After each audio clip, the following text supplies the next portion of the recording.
네, 반가워요. 이제 마지막 교과목에 대한 그 설명을 하도록 하겠습니다. 이제 마지막 제5 과목은 자연환경 관계 법규에 관련되어진 이제 생태보건 그 관련되어진 문제라고 할 수 있습니다.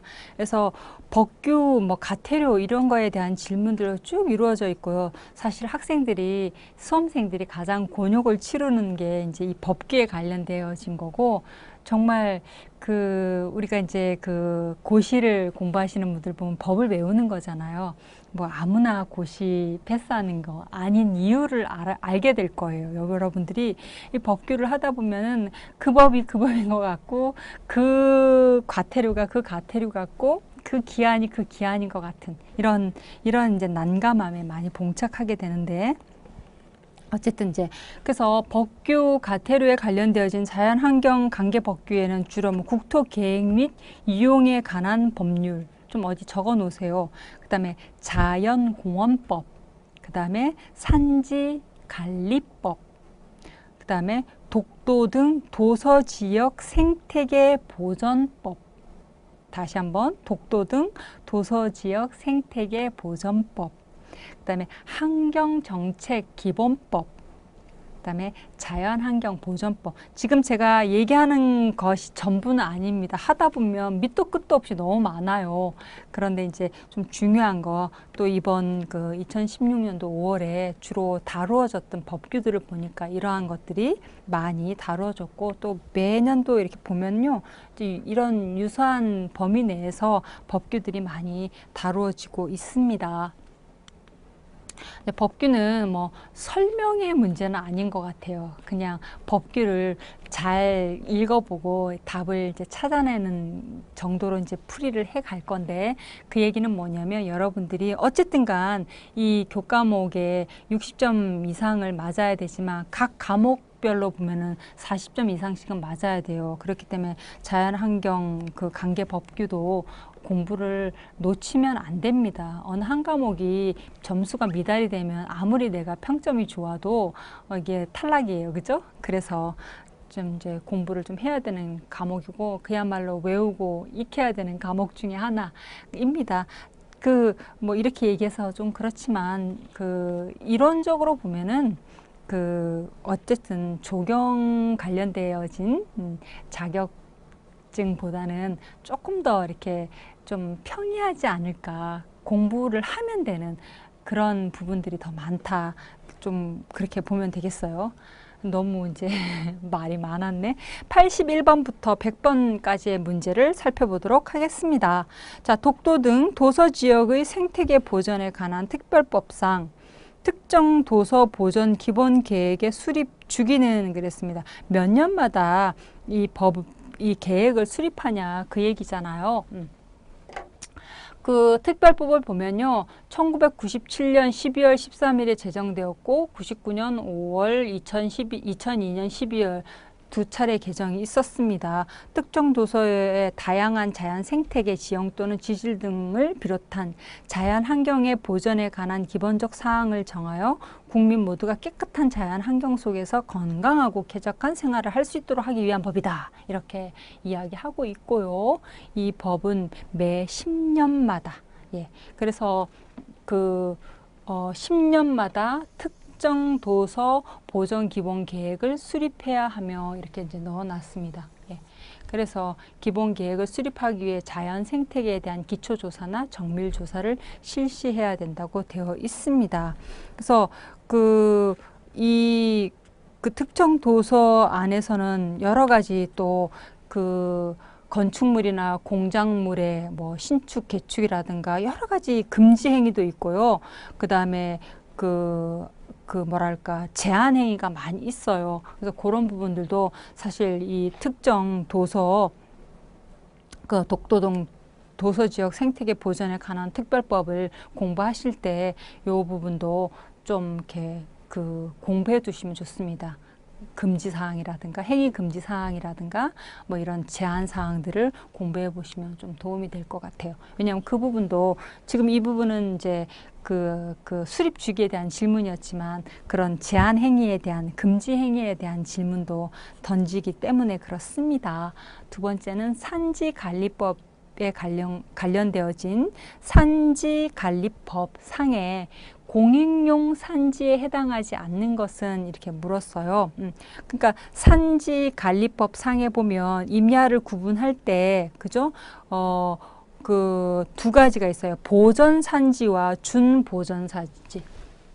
어디 써 있을 텐데, 그죠? 예. 보전산지와 준보전산지로 나누고 있고, 그 다음에 보전산지는 다시 우리가 공익용 산지와 임업용 산지로 나누고 있습니다. 그래서 공익용 산지는 그 산지관리법상 보전산지 내에 공익용 산지를 묻는 거죠.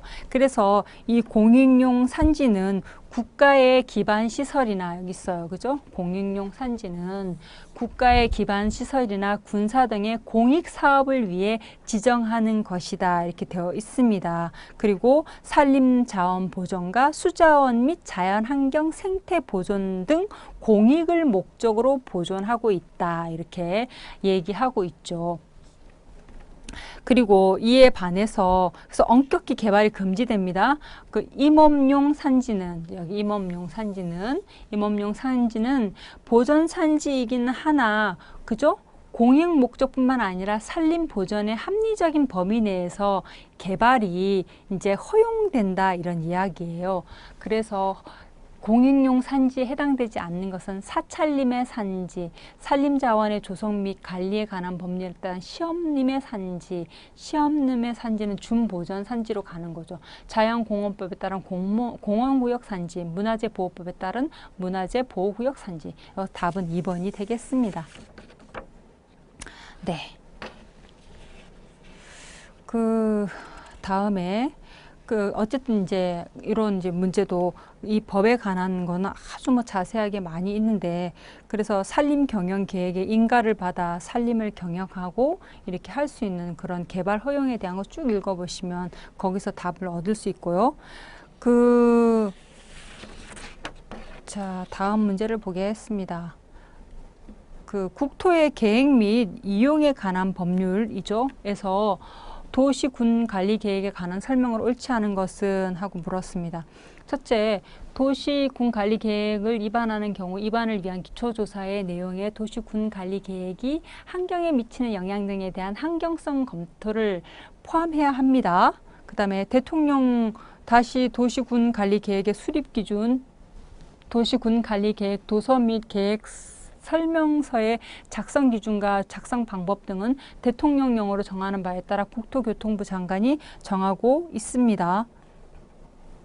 그 다음에 도시군 관리계획 결정의 효력은 지형 도면을 고시한 날부터 10일 후에 그 효력이 발생하는 것이 아니라 고시한 그 즉시, 고시한 그날부터 10일 후가 아니라 그날 이렇게 쓸까요?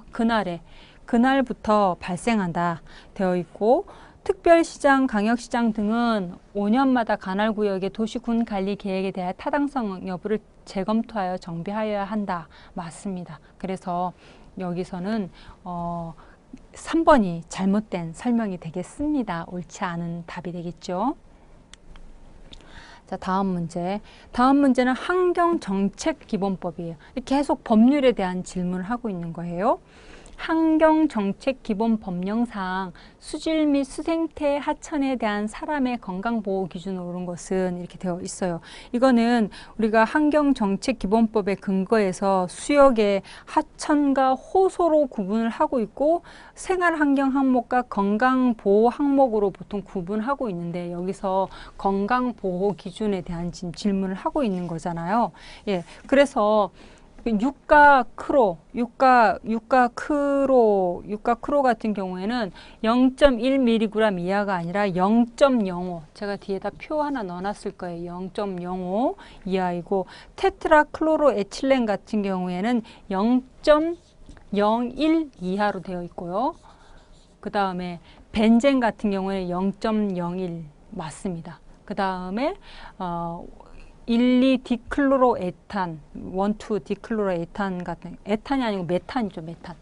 메탄 같은 경우에 0.02 이하로 되어 있습니다. 그거에 대한 그 건강보호 항목으로 구분하고 있는 표는 여기 이제 넣어놨으니까 여기 보시면 쭉 여러분이 체크해 벤젠 아까 0.01 이하라고 되어 있죠. 벤젠 뭐 일일이 뭐 다 찾아볼 필요는 없는데 그죠? 디클로로메탄 이거죠. 0.02 이하 이렇게 되어 있고 그 다음에 뭐 있었습니까? 아까 우리 유가크로가 아니라 크롬이죠. 유가크롬 여기 있고 그 다음에 하나가 또 뭐 있었는데 예. 어쨌든 예, 1, 2 디클로메탄 했고 네. 테트라클로로에틸렌 여기 있죠. 이런 거. 그러니까 어디서 뭐가 나올지 모르는 거예요. 이 전체 표를 보면 지금 이 문제에서는 이 많은 표 중에 이 몇 개를 찝어가지고 이렇게 얘기를 했습니다. 그러니까 얼마나 어려운 문제예요. 법률은 그래서 어려운 것 같아요. 그냥 문제를 보면서도 저도 그냥 황당하더라고요. 네, 어쨌든 여러분들이 열심히 외워주시기 바랍니다. 다음 문제로 한번 넘어가 볼게요.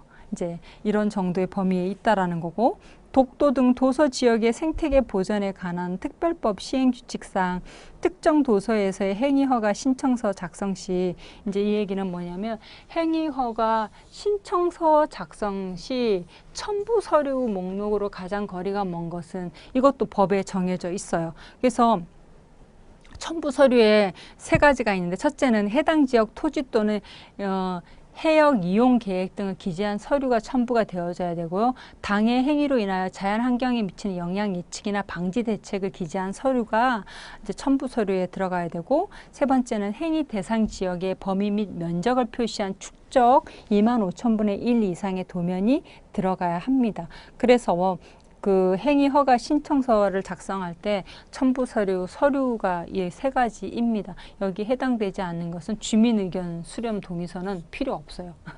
그래서 답은 2번이 되겠습니다. 자기 의견대로 이게 답을 정하는 게 아니라 어쨌든 이 법에 관한 이 교과목은 그냥 법의 기준에 의해서만 답을 찾아야 되겠습니다. 자, 86번은 산지관리법 또 나왔는데요. 폐기물이 포함된 토속 또는 폐기물로 산지를 복구한 자에 대한 벌칙은 절대 폐기물로 산지를 복구하면 안 됩니다. 그래서 그렇게 되면은 어떤 벌칙이 주어지냐면 3년 이하의 징역 또는 1천만 원 이하의 벌금을 내게 되어 있습니다. 그래서 이게 그 산지관리법에 의해서 그 벌칙이라든가 뭐 벌금이라든가 이런 것들은 몇 개로 구분할 수 있는데 여기 3년 이하도 있고 5천만 원도 있고 1천만 원도 있고 그죠? 1천만 원 이하도 있고 7천만 원도 있고 그래요.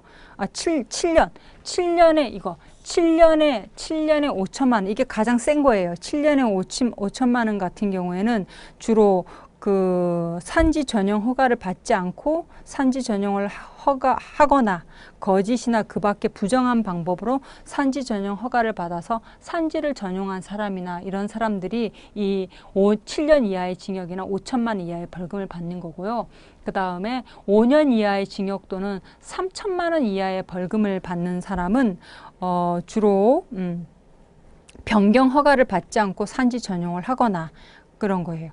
이게 이제 여기 해당이 되고 그다음 3년 이하의 징역 또는 1,000만 원 이하의 벌금을 받는 것은 여기 이제 그 폐기물로 그 산지를 복구한 자가 해당이 된다고 했잖아요. 예. 그래서 여기에 해당이 되고 그 다음에 1천만 원 이하의 과태료에 해당되는 사람들은 주로 이제 그 1천만 원 이하의 과태료에 해당되는 사람들은 그 기간 내에 복구 설계서를 산림청장에게 제출하지 아니한 자 뭐 이런 게 있어요. 어쨌든 그래서 그 벌금과 징역 그 연수에 대한 질문, 벌칙 기준을 묻고 있는 질문이 되겠습니다.